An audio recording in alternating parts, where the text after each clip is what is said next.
Brennan, and yes, we're having Zoom difficulties, so I look very green. Well, it's not my intention, but sometimes these things just happen. So, in this segment today, we're going to be doing another segment of the ITC Energy Report, continue our conversation about electric infrastructure and its importance to economic growth.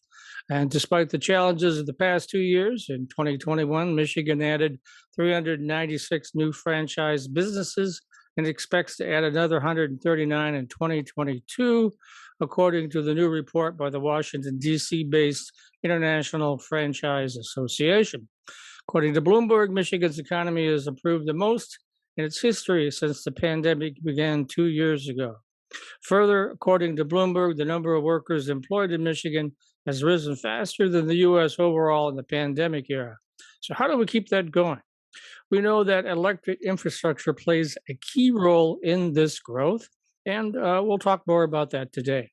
And I want to welcome back Simon Whitelocke, who is the president of ITC Michigan. And we've had him on the show a couple of times before.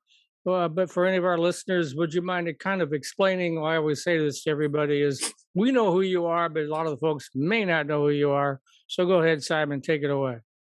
Sure. Thanks, Mike and Matt. Appreciate you having me on today. So at ITC, we're in the transmission business, and think about the electric industry as being a three-part system. And it really starts with the power plants where electricity is generated, and then the electricity gets carried through high voltage transmission lines over long distances, and then finally that makes its way into smaller, more local lines called distribution lines that bring the electricity directly into homes and businesses and offices. So ITC, we're the largest independent electric transmission company in the country, and we're just focused on the transmission portion of that system, that three-part system. So we develop, build, maintain the transmission infrastructure that holds that three-part system together. We help move the electricity from where it's generated ultimately to where it's needed, kind of like the highways are for the country. If you think of roads and highways, we're sort of like the highways. All right, thanks for that overview, Simon. Wanted to ask you, Cranes Detroit Business recently produced a webinar where you joined several other panelists to talk about why energy infrastructure is important to Michigan's economy and economic growth. I'd like to start with a few follow-up questions to get your perspective on what some of the panelists had to say. First, Josh Hunt from the MEDC was asked about what types of industries are benefiting greatly from electric infrastructure development, and he spent some time talking about the automotive industry and its investments towards transitioning to electric vehicles. Can you explain why electric infrastructure is so important to the auto industry and how it supports that switch over to electric vehicles? Sure, it's such an exciting time. I think this is probably the most economic development we've seen since our inception as a company, so about 20 years. And when we think about economic development and sort of large energy-intensive users, those are the ones that are connected directly to the high voltage electricity that we transmit because they're using so much electricity. So we work with the local utilities to make sure that we're providing that direct connection to our system in those cases. And that's traditionally how we've supported manufacturing. But there are other examples.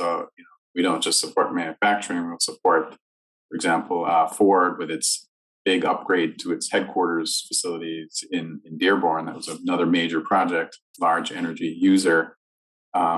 And that's just another example. And automotive is one example, but any large business really, especially those that are energy intensive and are looking for locations that have reliable power because that's so essential to their business. We're making sure that what we do is investing in the right infrastructure right now that's going to be needed today, and also looking ahead to the future growth in the state. And I think when it comes to the switch to electric vehicles, the automotive companies are looking to invest in new technology or new manufacturing around new technologies such as batteries, et cetera.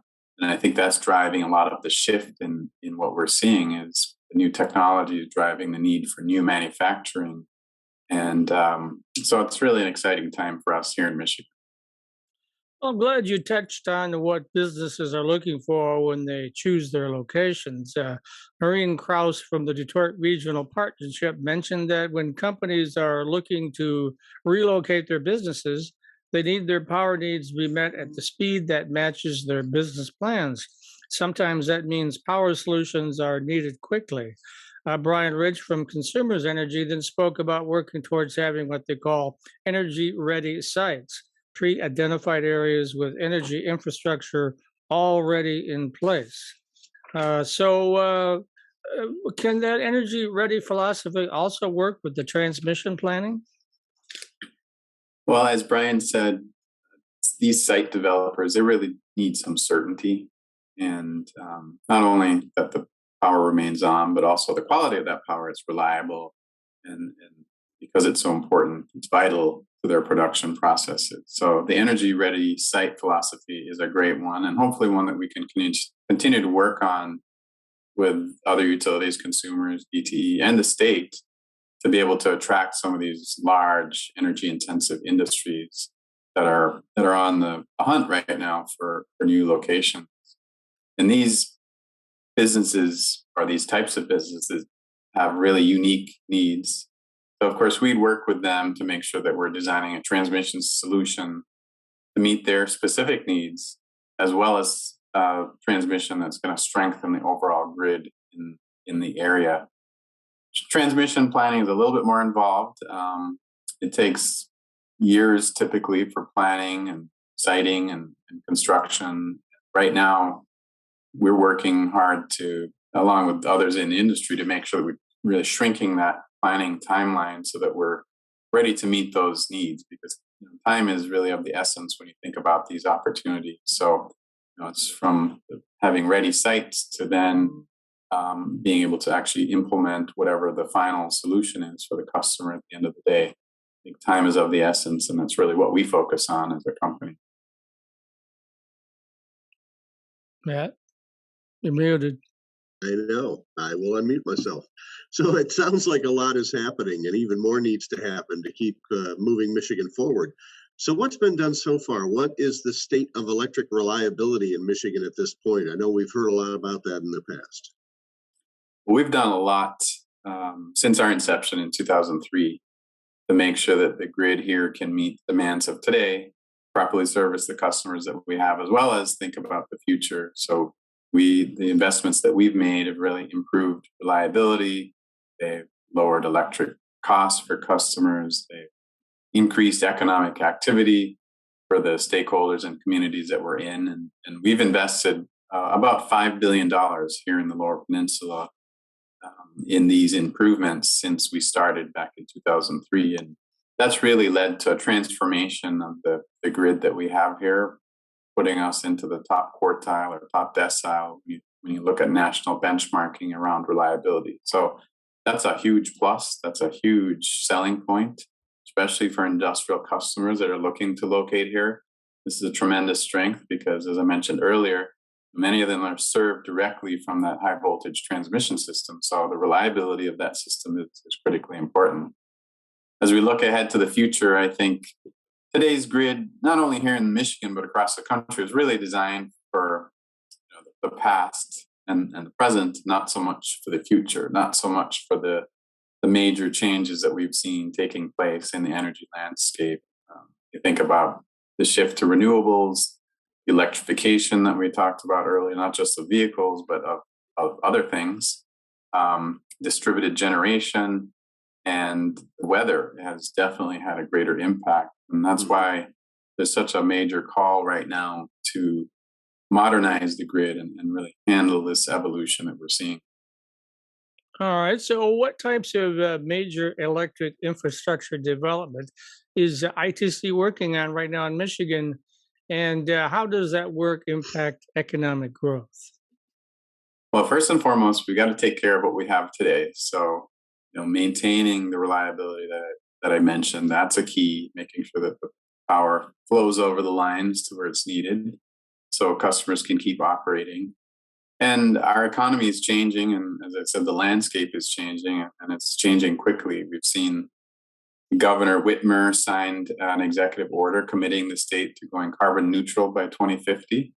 And our utility partners and customers have similar goals. And these are all really, really aggressive goals. And in order to meet them, we're really going to need to add more new renewables to the system. And we're going to have to integrate those into the grid. And we're going to have to make changes to allow us to access further geographies, because when the wind's not blowing and the sun's not shining here in Michigan, we're going to need to be able to tap into areas that it is.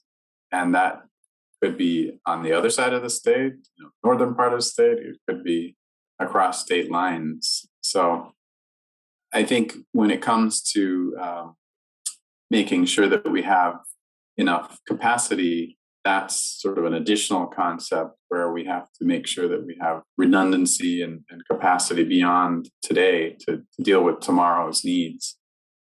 And this year in Michigan, we're actually going to have our largest capital project plan ever in our company's history. And these projects are all geared towards both maintaining reliability today, as well as looking down the road and starting projects that will benefit us for many, many years to come. And a lot of examples here in the Detroit area, where Corktown project and the Detroit Cable project, and these are all great infrastructure improvement projects that not only will improve reliability, but also provide capacity for continued growth in the city of Detroit. And that growth has been phenomenal, as you know, over the last decade. And I think we'd love to see that continue as we move forward. So all these projects ultimately are to make sure that we have safe, secure, reliable power. And I think together that really contributes to economic prosperity for the state. Okay, so we've got a couple of minutes left here. What else still needs to be done to keep up with Michigan's changing energy landscape to move the economy forward?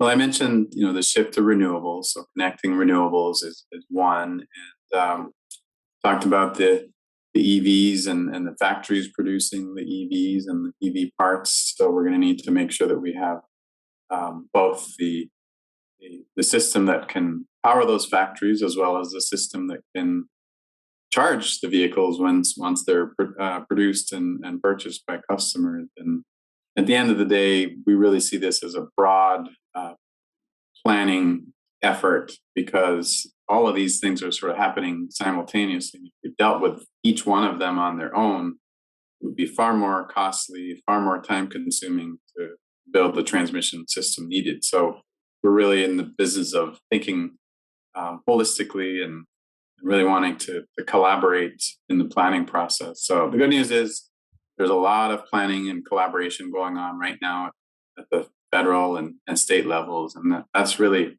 what's needed to get this all done. All right. Well, we are running out of time. Simon Whitelocke from ITC Michigan, president of ITC Michigan. How do folks find out more information?